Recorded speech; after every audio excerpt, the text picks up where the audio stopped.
Hello and welcome to the Professional Media Presence podcast series. Welcome to listen to a podcast about branding and identity work. Hello, I'm Panu Pohjola, artist and senior lecturer of fine arts from Lapland University of Applied Sciences. And we have guests here, Milla Järvipetäjä from Turku and Kati Koivunen from Tornio. Please introduce you. Hello, I am Milla. I come from Turku University of Applied Sciences and I have work experience in the fields of arts, culture and media. Hello. So my name is Kati Koivunen. I come from Lapland UAS and I'm a lecturer here in marketing and branding, and also I'm brand specialist and researcher. I also have a company, or I'm entrepreneur, and my mission is to help professionals to showcase their capabilities and skills online. So that's what I'm specialized in.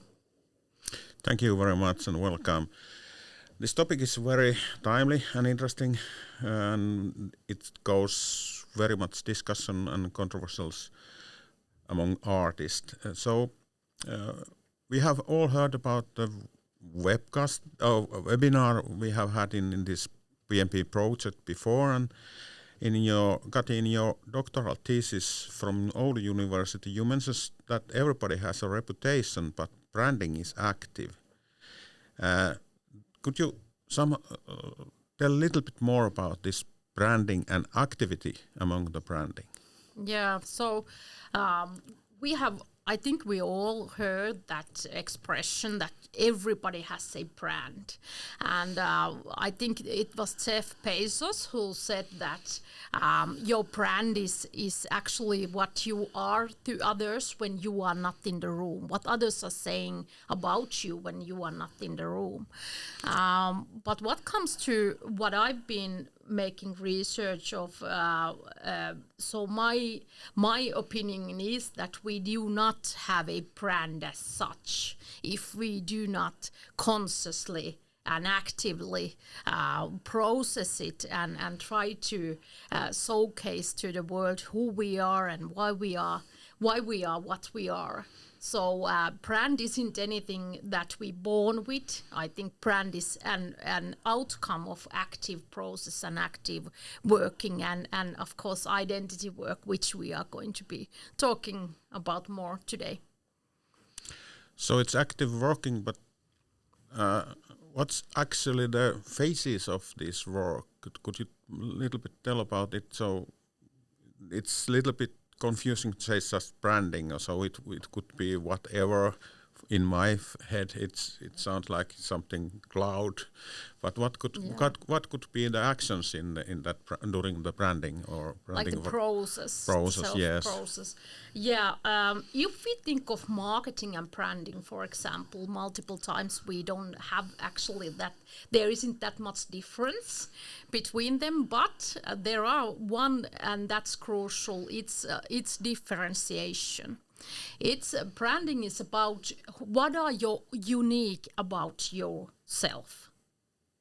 Marketing is something else that's about market and showcase the best part of us. But branding is something that we have to actually dig into ourselves and try to figure out what is the unique in us, what anybody else doesn't have. And that's the difference between marketing and branding. And in branding, we can think of similarly as we brand products, we can actually make the human branding process similarly. And of course, it starts always like product branding. It starts with the goal. We have to think of the goal. What is the objective for the things we are going to do? What do we want to achieve? Is it like brand awareness? People are aware who we are, what we do, what things they can connect with me. When they see me, I want them to think human branding, for example. Is it sales? Do we want to sell something? Do we want to make a career leap? What is it? This objective. There are multiple different, of course, like what you can make out of yourself or the goals. And the next phase is to understand what is the target audience. Of course, first we have to have the goal. If the goal is that we want to build a better career, we might want to try to interact with that kind of audience who can actually provide us those possibilities. And also we might want to figure out who are the competitors, what kind of competitors, if we can talk competitors in human branding, like who are the other people around us who are doing the similar kind of work, and what are my unique approach to differentiate myself from those. Then of course it's important to have some kind of strategy. What is my strategy? What is there some kind of mission? Like I mentioned when we started, that my mission is to help professionals to showcase and brand themselves. So is there a mission? Do you have some kind of a own voice that differentiates you from the others? That kind of strategic, what are the platforms, the channels that you are going to be using? Is it an Instagram or what is it? And of course, then it's the most important thing is the content creating. Like start to create the content, and then the last part would be the metrics that you really want to know. How do you perform? You track your performance. Did I get any likes? Did I get shares? It can be quantitative or qualitative metrics. And how did I get into my goal?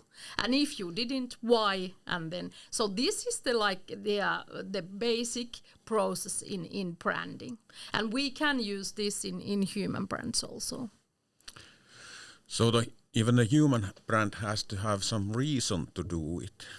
To do branding, so it takes so much work. But then you discuss about this, how you said, network or stakeholders. For example, in your presentation, Modern Personal Branding, you mentioned co-creativity few times, and that's something which interests me. And then you saw us the figure from the recent Kerrigan Daisy Wheel model of artist brand stakeholders, example, curators, museum, institution, critics, media, collectors, for example. Artists are used to adapting their operations to applying to those needs, what they need for their career. Could we mention these as the artist reason to make some kind of branding as well? Could they be same time stakeholders and the reason to make branding? Or motivator? Motivator, of course, for sure. I wouldn't call them like stakeholders, the reasons to do anything. I think the reason or the objective or goal, it comes within from inside us, as professionals, as artists. Like why do I exist? Why do I do this kind of work? Why do I create this kind of art? What is there, like the reason behind it should be why, not to whom, I think, more or less. Of course, it's really important in branding, as in communication and marketing in general. It's important that we know that we have multiple different target audiences, and we have to be prepared to optimize our message to target just those stakeholders that we want to, but not. I wouldn't say that I would brand or that it makes sense to brand myself for the sake of please some particular stakeholder. Of course, there are different in artist world. Yeah, but it's quite a lot of similarity. For example, for the researchers, you work on a projects and you apply grants and such, and your incomes are quite. They have a quite important role in your whole your work or incomes. But you mentioned about why to do the art. So the reason of the making, why it could be the same reason why you make art. So could we see this some kind of channel to express your art or make your artwork this branding as well? Or do you get what I'm adding? No. It somehow resonates me that okay, you show the same values and same motives and moral or some whatever impress in your to make your work as an artist. So is it the main the deeper motivation should be in your inside you, why you are the human or your identity? Sure. I think you have point there. Of course. Yeah. So you don't see it. You don't necessarily to see it as a marketing. You can see it as a channel for express yourself. Yeah. Okay. Now I get it. I always say to my clients that this is a tool to understand yourself. This is a tool to reflect actually who you are.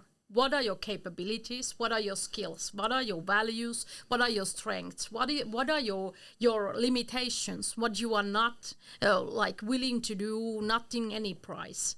Like these are really important. Building blocks for your brand. And this is the starting point, actually. So for me, and what I have heard from my students and my clients is that it's a good way to learn who am I and what am I good at. And once you start then to post the content online, it's quite quickly as you start to get feedback from others also, from the stakeholders. So they can either validate that, yeah, you are that kind of a professional that we need to do that, but they buy you something or they start to want to cooperate with you, or that's of course a good positive feedback. And then we know that okay, this I actually this is for real. I know what I do, but. At the same time, it's more important that you are really real for yourself. Like, what are the values I'm not negotiating? Now what you are describing sounds a little bit like identity work that is quite common within artistic work, as artists focus on capturing and expressing the authentic essence of themselves and their work. And this artistic identity work allows artists to engage in deeper conceptual thinking, for instance, and also storytelling and creative problem solving maybe. And artists can shape their fundamental visual language and not so much apply some guidelines that are determined by brand, let's say. And additionally, these identity projects, they typically involve creating original foundational elements that will influence future design decisions and such. And when talking about branding, we also seem to encounter this kind of identity work. And how do you think that this branding identity work is different from artistic identity work? Is there a difference? Perhaps the way you put it, the way you just successfully described it, it sounds like similar kind of a process. To me, what I came across in my research, I found that there are these tensions that professionals are feeling and experiencing when they are posting online about their work and their skills.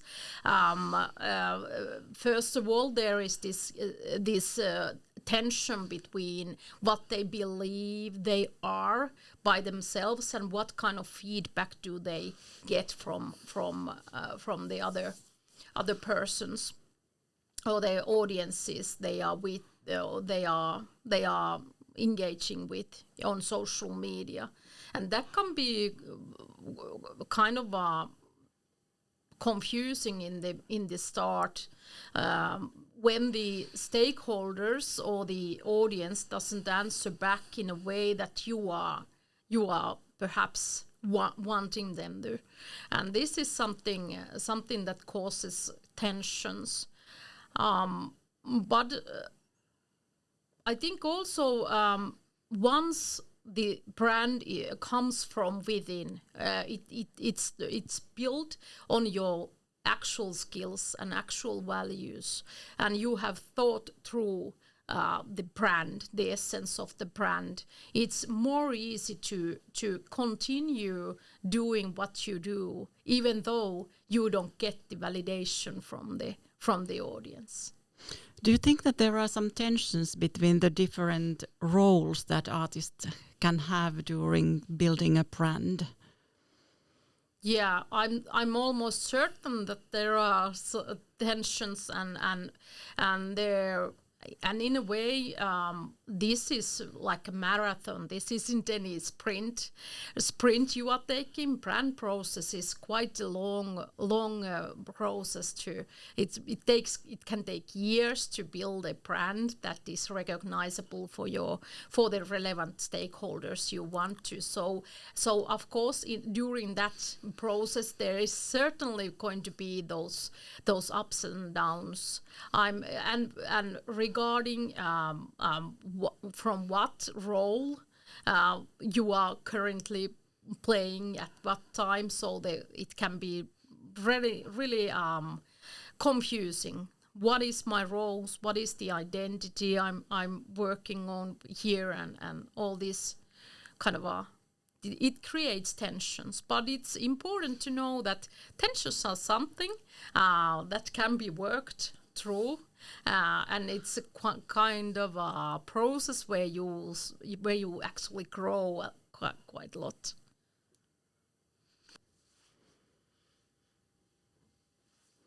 The tensions we discussed earlier seem to create kind of a creative paradox, as artists will need to find a balance between maintaining the artistic integrity and also being strategic about building some kind of sustainable practices in order to build a brand.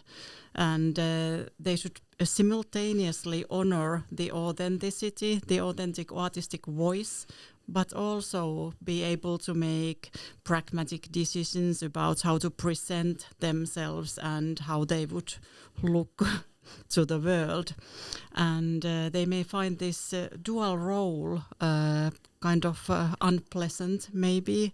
And do you think that the artists could maintain the authenticity and also build a brand with the faces you mentioned earlier? Or do you actually consider this tension relevant in building a brand? Yeah, for me, I often say that personal branding is quite misunderstood. As like purely as self-marketing, and as I said earlier, it's fundamentally about your strengths and your own values and your uniqueness, your own personal strengths. So if we see branding that way, we can also say that once you start to take your brand on the social media, it's basically about storytelling. So, like simply as that, it's a storytelling about yourself, and that is what makes personal brands so unique and authentic. Is that once it is built from within, and it's really connected with who you are and why you exist. And why you do what you do, it can't go wrong that much. Like there isn't right or wrong way to do it. Then it's built. Once it's built on yourself, it can't be anything else than authentic. So you think that it's not like jumping to another role completely, No. but like selecting a little bit the position in your authentic role to actually be in? Yeah, that's a great way to put it. Actually, I think just as you said, summarized it well. So with authenticity, it's the reason why we do it is because it creates trust. We trust the people who we find and perceive as authentic. So that's Okay. Yeah, so I have just think about what you said before, that it's the core identity or something you had to find, but I find it very hard to understand that it would be flexible and depending on situation, but those values are something which I can understand very well. So could I just simplify it so that if you have your values, you have your skills, you can have some news or something, this makes your identity or your brand authentic. yeah.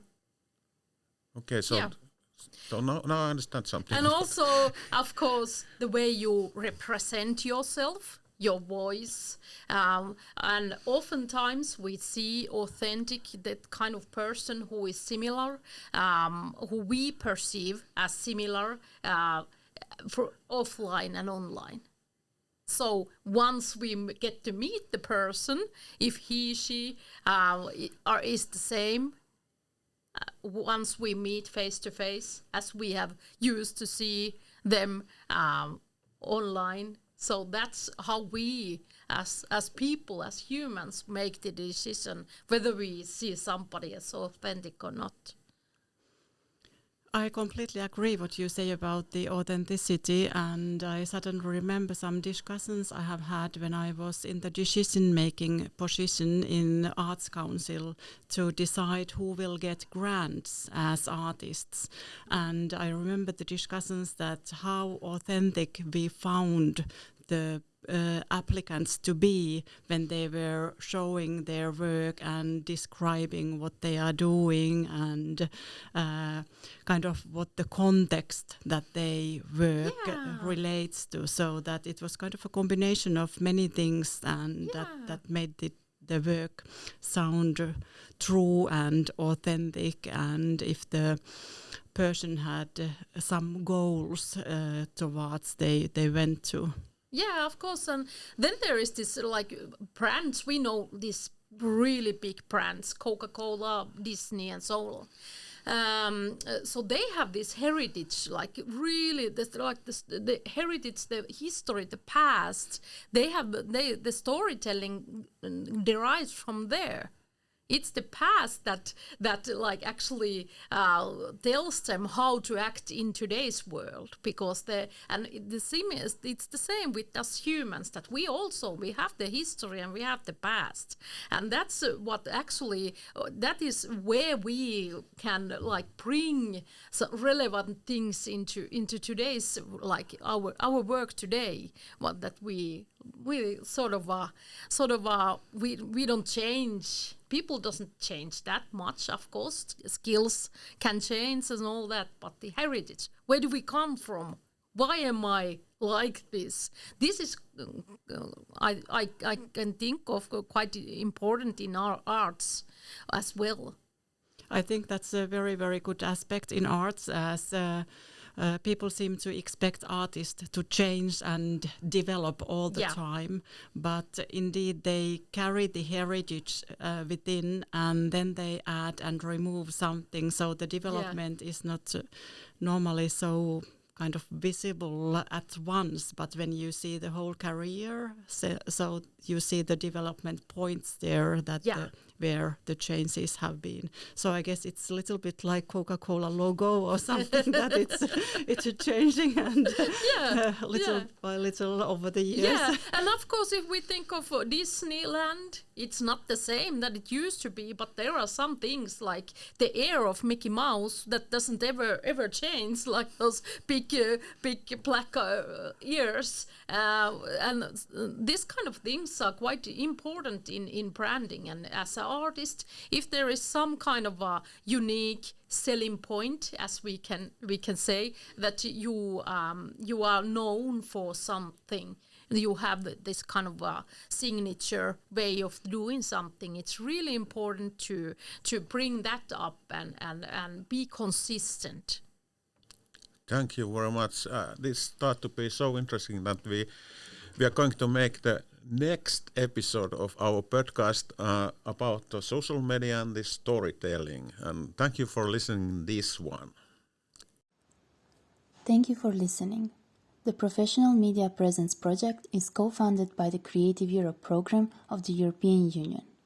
Make sure to follow the updates on our social media, Instagram and Facebook, and visit our website pmpproject.eu. Stay tuned for more episodes.